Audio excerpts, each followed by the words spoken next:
Professor, eu estou vivendo, e muitos de nós da minha geração, num tempo bastante difícil. É um tempo progressivo, mas também um tempo com muitas dificuldades para que nós entendamos esse tempo. Quem é sexagenário está vendo aquilo que é a instituição ser quebrada, valores que até então eram mantidos por nós estão deixando de existir. Eu gostaria de fazer uma pergunta, professor. Como viver com essas contradições? Como conviver com essas crises, esses paradoxos estabelecidos na modernidade?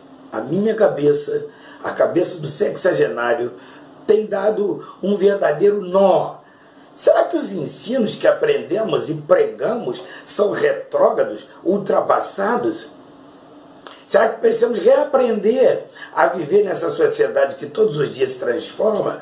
Eu gostaria que o pastor pudesse nos abençoar, nos ensinando um pouquinho sobre esse tempo moderno ou pós-moderno, com cosmovisão cristã ou secular, seja ela de que natureza for, mas nós queremos aprender com você nessa oportunidade. Seja bem-vindo, a casa é sua, professor Leclerc.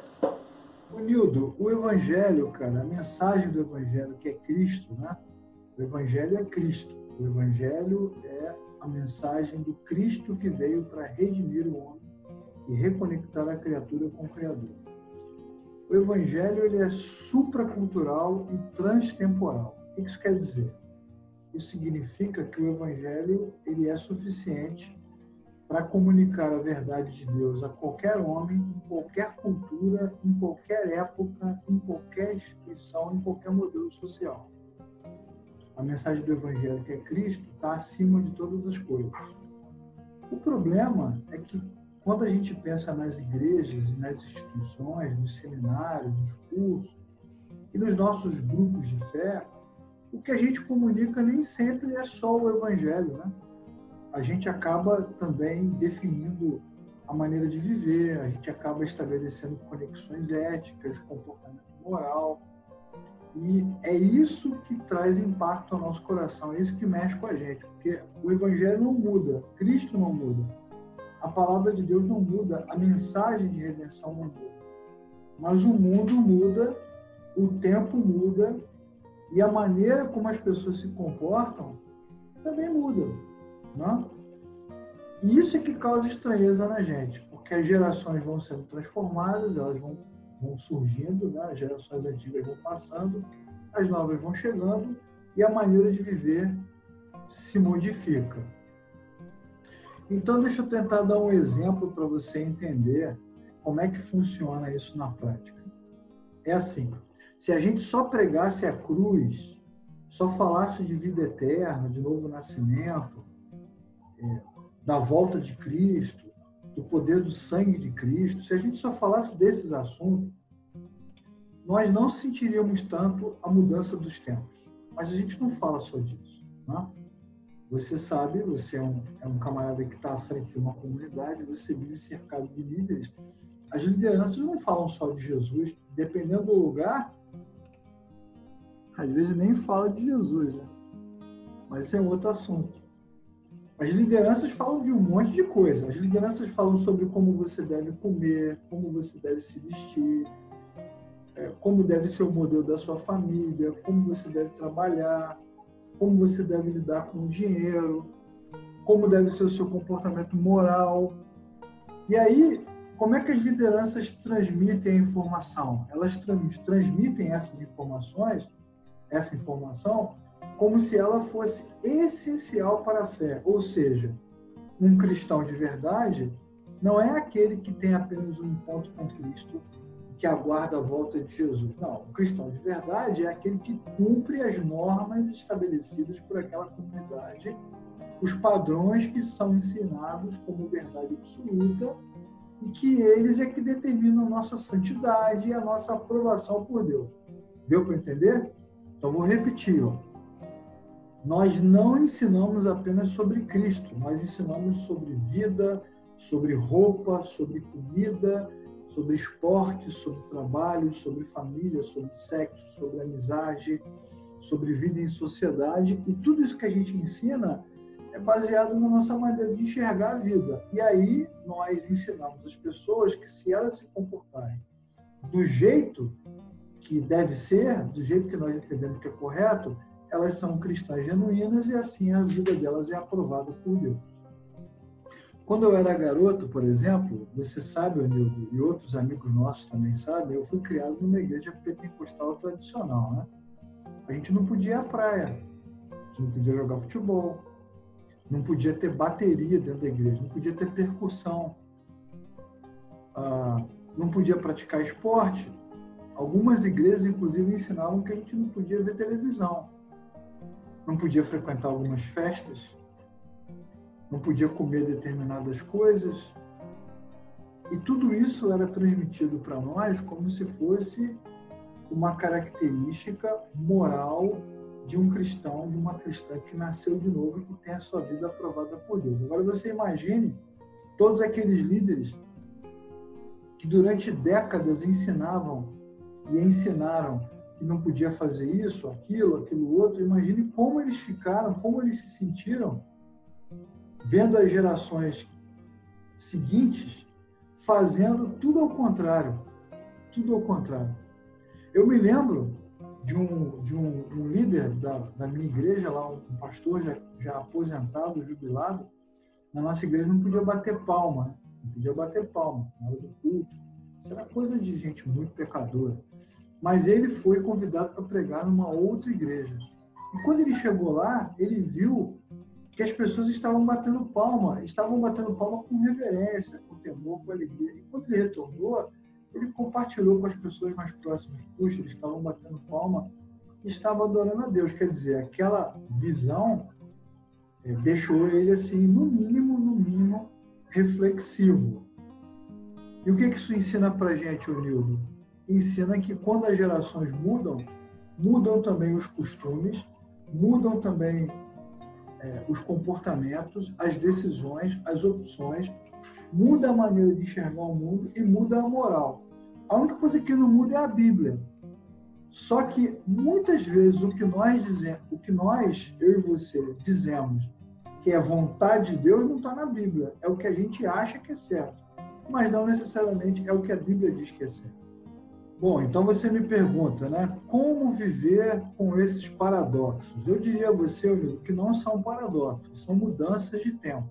Né? As minhas filhas são diferentes de mim, eu sou diferente do meu pai, que é diferente do meu avô, somos todos diferentes. Deus é o mesmo, nós é que mudamos. E nós temos uma mania muito feia até, muito ruim, de tornar sagrado o que não é sagrado, tornar santo o que não é santo, tornar especial o que não é especial. O que deveria ser sagrado, santo, especial para nós é a Bíblia, é Cristo, é o serviço, a humildade, a unidade, a graça, a fé. Isso que deveria ser sagrado para a gente, mas a gente acaba tornando sagrado um monte de coisa que não é. E aí eu acho que é, você acha que é, mas aí vem uma geração depois de nós que não acha mais que é. Isso não é um paradoxo. Isso é uma maneira diferente de enxergar a vida, de enxergar as coisas. E outra coisa, Nildo, eu vou te falar uma coisa que pode deixar você mais chocado ainda. A gente vai acabar tendo que tomar remédio, eu e você, né? Cara, Deus não está nem aí porque a gente pensa, não. Deus é imparável. Ele continua agindo. E ele só não nos tira do caminho às vezes porque ele é muito misericordioso. Ele entende as nossas limitações, sabe que às vezes nós temos dificuldade de compreender as coisas e recebe o nosso culto, o nosso amor, com todo o carinho. Mas ele é imparável, cara. Ele vai levantar outros. Quando nós temos dificuldade de lidar com a mudança, com as transformações dos tempos, o que acontece? A gente acaba ficando obsoleto, anacrônico. A gente não consegue mais se comunicar com as novas gerações. Você vê, nós estamos vivendo um momento da pandemia, não é isso? O mundo está todo em isolamento social. Quantas vezes você e eu ouvimos líderes condenando a tecnologia, condenando o WhatsApp, condenando a internet e condenando igrejas que faziam culto pela internet, culto online? Você deve ter ouvido, eu ouvi isso várias vezes. O pessoal metendo pau, dizendo que isso não tinha o menor sentido. Bom, mas agora, meu amigo, com toda essa mudança, foi a alternativa que nos restou. E eu perguntaria a você, e perguntaria às pessoas que estão nos assistindo, todas essas igrejas que fizeram cultos na internet, usaram o WhatsApp, YouTube, Facebook, Instagram, está todo mundo frio, desconectado, fora da presença de Deus, reprovado por Deus, ou eles utilizaram o que deu, a ferramenta que deu, da maneira como deu? Qual é a resposta para essa pergunta tão complicada? Você também me perguntou se o que a gente aprendeu e ensinou ficou retrógrado, né? Será que tudo que nós aprendemos e ensinamos ficou retrógrado, ficou ultrapassado? Olha, cara, eu diria para você que tudo não, mas muita coisa ficou assim. Ficou retrógrada, ultrapassada e anacrônica. Eu não estou citando a Bíblia, né? Nem estou falando do comportamento cristão, nem das doutrinas fundamentais.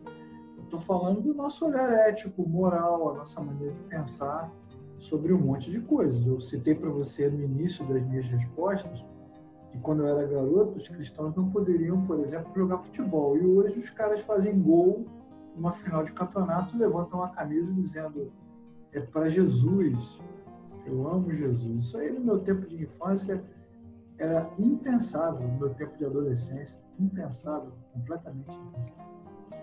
Então, de fato, muita coisa ficou anacrônica, retrógrada e ultrapassada. Quem se limita, quem se reserva, quem se dedica a ensinar apenas a Bíblia, os valores da Bíblia, jamais vai ficar retrógrado e ultrapassado, porque a Bíblia, como eu falei no início, ela é supracultural e transtemporal. Mas quem fica insistindo no seu comportamento moral, na sua ética, nas suas práticas anteriores, né, na sua maneira de enxergar a vida, vai perder o bonde da história. Então, o que cada um de nós precisa fazer, eu, você e as pessoas que estão assistindo, é uma reflexão sobre a nossa conduta, sobre o nosso comportamento, sobre a nossa maneira de pensar a fé, o evangelho e a vida cristã, sobre a nossa forma de prestar culto, de adorar, de pregar, de ensinar, sobre a nossa forma de usar as ferramentas, de lidar com as pessoas. Isso tudo a gente tem que reavaliar. E vou te falar mais, cara. Reavaliar, repensar, rever, refletir, isso é ótimo. Isso não tem nada de ruim. Isso é saudável, é edificante e mostra que a comunidade está viva. Vou te dar 2 dicas importantes para você e para quem está nos assistindo. Primeiro, a Reforma Protestante, ela tinha um lema: Igreja Reformada sempre se reformando. Olha, lá no século XVI, isso quer dizer o quê? Que eles estavam dispostos a mudar constantemente, toda vez que fosse necessário. Essa é uma questão importante. Então, quem quiser estudar mais sobre isso, procure esse slogan aí: Igreja Reformada sempre se reformando. Outra dica que eu quero te dar é o livro do John Stott, Ouça o Espírito, Ouça o Mundo. Esse livro precisa ser lido por todos nós. Ouça o Espírito, Ouça o Mundo. John Stott vai falar sobre isso, sobre como o mundo foi escravizado pela modernidade, pela tecnologia, pelo consumismo e como as comunidades de fé perderam a capacidade de perceber a mudança dos tempos. Inclusive, esse mês de julho, se eu não me engano, dia 17 de julho desse ano de 2020, faleceu o Packer, o J.I. Packer, né? Um dos maiores teólogos da história, que escreveu a obra belíssima, O Conhecimento de Deus. Ele vai falar isso também, que a igreja perdeu a capacidade de entender. Então, a resposta para essa pergunta complexa, Nilda, pra caramba, é o seguinte: precisamos ler a Bíblia, manter firme a nossa base de fé, mas, sobretudo e acima de tudo, precisamos ver o que está acontecendo e precisamos nos tornar úteis para Deus neste tempo.